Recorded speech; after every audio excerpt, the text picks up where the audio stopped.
সুকান্ত ভট্টাচার্যের লেখায় পাই 18 বছর বয়স কি দুঃসহ স্পর্ধায় নেয়, এই বয়স তো নতুন কিছু তো করে, কবি বলছেন এবং শেষ করছেন এদেশের বুকে 18 আসুক নেমে। তো আমরা 18 বছর বয়স বলতে গিয়ে মঞ্জুরিকে পাচ্ছি 78 বছর বয়সে। কালকেই একটি ইউনিভার্সিটিতে ওনার একটি লেকচার ছিল এবং সেখানেও আমি বলছিলাম এদেশের বুকে 78 আসুক নেমে, এ বয়স তবু নতুন কিছু তো করে। এক আশ্চর্য মানুষ, এক আশ্চর্য প্রাণ শক্তি, দেশে বিদেশে থাকেন লন্ডনে, কিন্তু মন পড়ে থাকে বাংলাদেশের মাটিকে জড়িয়ে ধরে। ভারতবর্ষের সাথে, এখানকার মানুষের সাথে, এখানকার প্রিয়জনদের সাথে তিনি সকলকে প্রিয় করে নিতে পারেন। আর আজকে যখন তার এই আশ্চর্য বইটি প্রকাশ পেতে চলেছে বিশিষ্ট জনেদের উপস্থিতিতে, আমাদের মধ্যে আছেন শ্রী বারিকবরণ ঘোষ মহাশয়, আছেন আমাদের সকলের জনপ্রিয় শ্রী চন্দ্রিল ভট্টাচার্য মহাশয়, মৌসুমীদির সামনে বসে আছেন, তার গান শুনলে তাকে দিদি ছাড়া কিছু বলতে ইচ্ছে করে না। নমস্কার, স্বাগত আপনাকে। আলোচনায় থাকছেন শ্রী মুজিবুর রহমান, জাহিরুল হাসান, ডক্টর ইন্দিরা ঘোষ, শ্রীমতী তপতী দত্ত, শ্রী অমর সেন এবং আরও বিশিষ্ট জনেরা। অনুষ্ঠান খুব বেশি দীর্ঘায়িত করা যাবে না, তার কারণ আমাদের সময় নীতিতে বাধা। আমি অনুরোধ করব আমাদের এই সভাকক্ষে সামনে ডায়াসে মাননীয় শ্রী বারিকবরণ ঘোষ মহাশয়কে আসন গ্রহণ করার জন্য। আজকে এই অনুষ্ঠানে তিনি আমাদের সভাপতি। প্রণাম, স্বাগত। আসুন। অনুরোধ করব মঞ্জুদিকে, অর্থাৎ কবিতা মঞ্জু মুজিব, তাকে মঞ্চে আসার জন্য।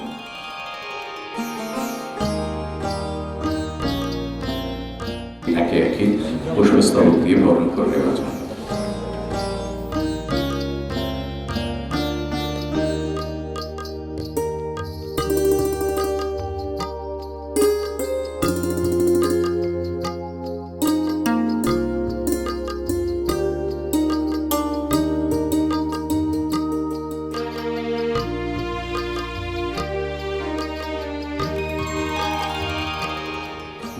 গল্প আশ্চর্যভাবে এগোতে থাকে, কিভাবে একটা আঁকা গোল একটি চরিত্র হয়ে উঠতে পারে, তাই নিয়ে চন্দ্রিলদা বিশ্লেষণ করবেন, শোনাবেন আমাদের কথা। আমরা সরাসরি চন্দ্রিলদাকে অনুরোধ করব আজকে এসে তার কথা শুরু করার জন্য। নমস্কার, যারা এসেছেন, মঞ্চে আছেন, যারা এমনি চেয়ারে বসে আছেন, সবাইকে আমার নমস্কার জানাই। মঞ্জুদি ইদানিং প্রায় বছরে একটা করে বই লেখেন এবং সেই উপলক্ষে আমাদের কয়েকজনের একটা মিলন উৎসব মতন হয়, তা সেইটা আমাদের কাছে খুব উপভোগ্য। এর আগে মঞ্জুদি দুটো বই নিয়ে আমি কথাবার্তা বলেছিলাম, সেই দুটো বই ছিল আরেকটু বেশি বয়সী বাচ্চাদের জন্য লেখা, তাতে অনেকটা জটিলতা ছিল।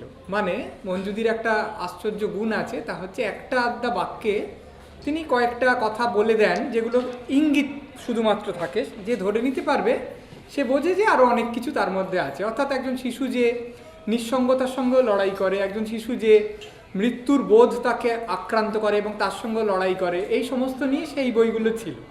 আমার জটিলতা একটু বেশি পছন্দ সরলতার তুলনায়, তাই সেই বইগুলো আমার অনেক বেশি পছন্দ হয়েছে। এই যে বইটা, এটা একদম আরও ছোট্টদের জন্য লেখা বোধ হয়।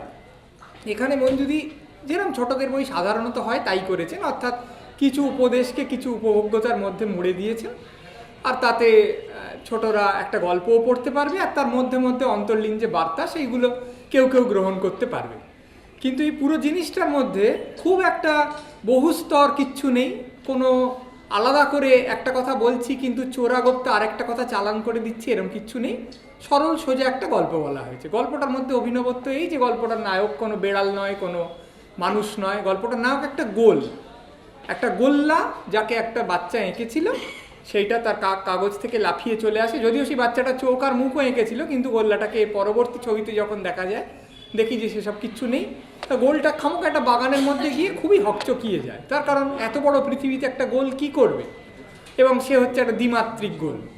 তখন তাকে হাওয়া কিছুটা শরীর দেয়, মানে একটা বৃত্ত থেকে সে একটা গোলক হয়। তারপর সেই বাগানে আরও যারা যারা ছিল, গাছপালা ফুল ঝোপ, তারা বলতে থাকে এক কাজ করো বাবু, তুমি এই রঙটা নাও, সেই রঙটা অমুকের কাছে চাও, মানে রামধনু উঠবে তার কাছে তুমি একটা রং চেয়ে নাও, কারণ তুমি নিতান্তই একটা সাদা, এরকম তো আমরা জলের স্রোত ছাড়া কাউকে দেখিনি। তারা কাজ করো, তুমি কতগুলো রং টং নিজের কাছে নিয়ে নিও বলে তারা শেখাতে থাকে, এবং সেই শেখানোর মধ্যে দিয়ে আরও কিছু কিছু শেখাতে থাকে। যেমন যে কমলা লেবু বলে এই তুমি একটু কমলা রঙটা নিও, বলার সঙ্গে সঙ্গে বলে যে কমলা লেবুতে ভিটামিন সি আছে। যে বলে হলুদ হচ্ছে বন্ধুত্বের রং, সে বলে হলুদ আবার মারণ রোগের প্রতিষেধকও বটে। এরকম করে আশেপাশে কিছু জিনিস শেখানো হয়।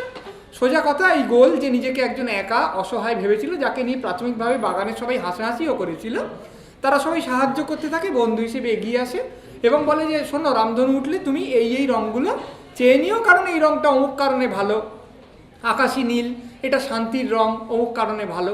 বলতে বলতে একটা সময় বলে যে তার কোনো রামধনুর কোনো কার্পণ্য নেই, কার্পণ্য মানেটা গোল জানেও না। সে মাথা নিচু করে ভাবতে থাকে কার্পণ্য মানে আবার কি। যখন তাকে বলে যে এটা শান্তির রং, তখন সে মুখ নিচু করে শ্বাস নেয় আর ভাবে শান্তি, হ্যাঁ শান্তি জিনিসটা কি সেটা বুঝতে হবে। এরকম করতে করতে সবাই তাকে সাহায্য করার পর একসময় সত্যি সত্যি আকাশে রামধনু ওঠে, বৃষ্টি হয়ে যায়, রামধনু ওঠে, এবং রামধনু প্রথমেই বলে যে গোল তোমার ওপর শান্তি বর্ষিত হোক। খুব অদ্ভুত, মানে প্রাথমিকভাবে লোকে বলে কেমন আছো, গোল তুমি কবে এলে, তার বদলে সে প্রথমেই এই কথা বলে। গোলও আবার শুভেচ্ছা জানায় এই বলে যে তোমার প্রতিও শান্তি বর্ষিত হোক। তারপরে রামধনু তখন খুব কাজ, সেই জন্য সে মৌলিক একটা দুটো তিনটে রং দিয়ে চলে যায়।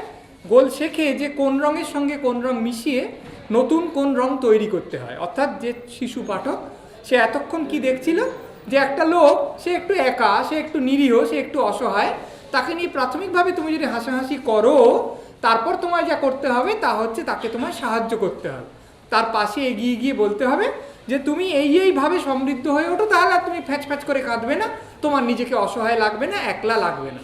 এবার আবার শিশুদের শেখানো হতে শুরু করে যে তোমাকে যদি মৌলিক তিনটে রং দেওয়া হয়, তাই মিশিয়ে মিশিয়ে তুমি অন্যান্য কিছু রং তৈরি করে নিতে পারো, এবং সেই রঙগুলো তোমাকে সমৃদ্ধ করবে। এরকম করে গোল আস্তে আস্তে রামধনুর কাছ থেকে আমরা যেরকম জানি বেনিয়া সহকলা, সেই সমস্ত রং টং নিয়ে দারুণ একটা বল হয়ে ওঠে।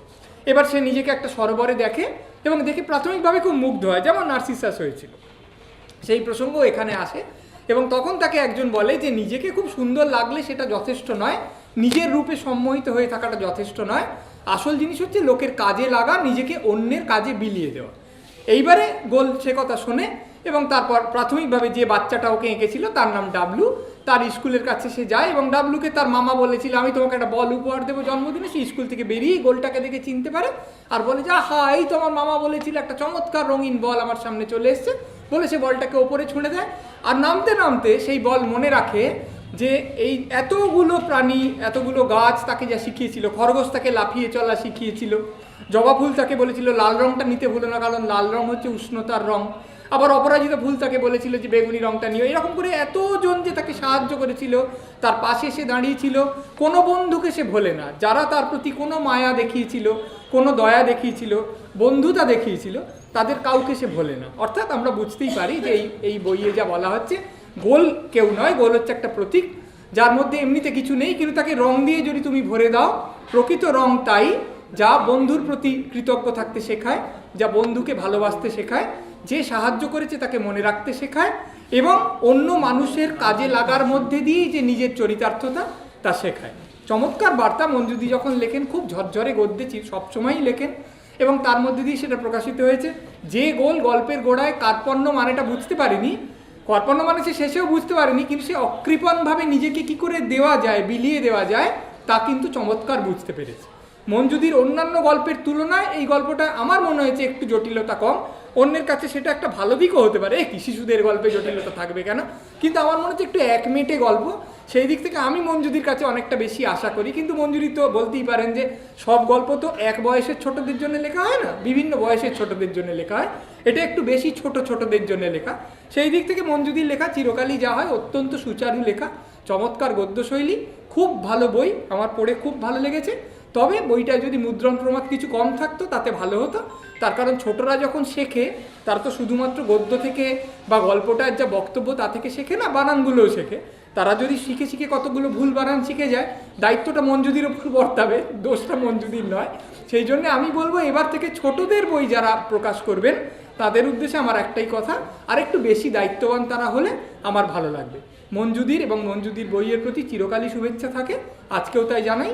আশা করি এই বই অনেকটা সমৃদ্ধি ও প্রচার লাভ করবে এবং অনেকগুলি ছোট আজকালকার যুগে যে শিক্ষা তারা সাধারণত পায় ফোনের থেকে, ভিডিওর থেকে, তার এই বিপরীত শিক্ষা, সাহচর্যের শিক্ষা, সাহায্যের শিক্ষা এবং অনেক মানুষের সঙ্গে সহমর্মিতা শিক্ষা এটা লাভ করবে। নমস্কার, ধন্যবাদ। একটাই কথা বলা যে বইয়ের মধ্যে যে জটিলতা নেই এবং কার্পণ্য নেই, যেটা চন্দ্রিলদা তুলে আনলেন, আমার মনে হয় মঞ্জুদির জীবনও তাই। জটিলতা কম, কার্পণ্য নেই, সেই মানুষটা চলছেন, এসেছেন এবং আজকে সকলের উপস্থিতিতে যারা মঞ্চে রয়েছেন তাদেরকে একবার অনুরোধ করব এই প্রকাশ সম্মিলনী সার্থক হোক, এই বই